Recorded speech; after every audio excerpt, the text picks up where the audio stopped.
Bonjour tout le monde, c'est le labo de Spongy.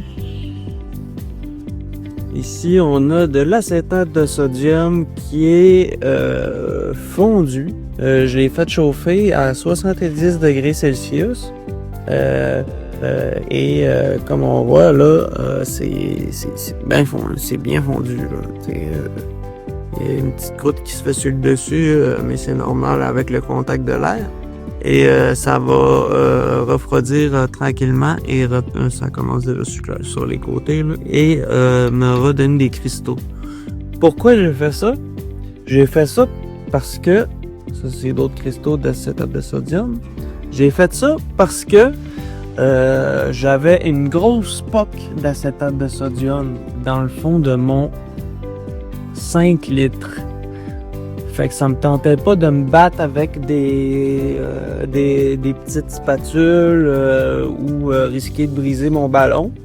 Donc j'ai monté le chauffage, j'ai planté ça dans la roche. J'ai monté le chauffage à 70 degrés Celsius et je l'ai surveillé pour pas que ça devienne trop chaud là, parce qu'il y a une grosse différence de température au début.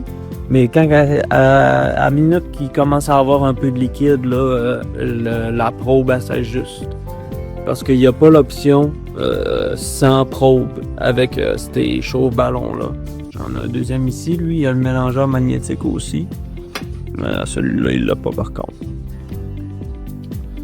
Fait que c'est ça, je l'ai fait fondre. Ensuite, je l'ai versé dans un Pyrex que j'ai réchauffé en le mettant au four à 350 Fahrenheit là, pendant un petit bout. Après ça, je l'ai sorti avec mes gants. Puis je l'ai mis sur une serviette.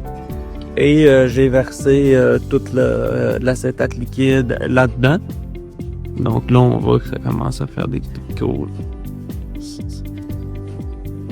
Je vais peut-être faire un time-lapse, m'amener de la recristallisation. Ben, en fait, quand ça recristallise sans eau, complètement sans eau.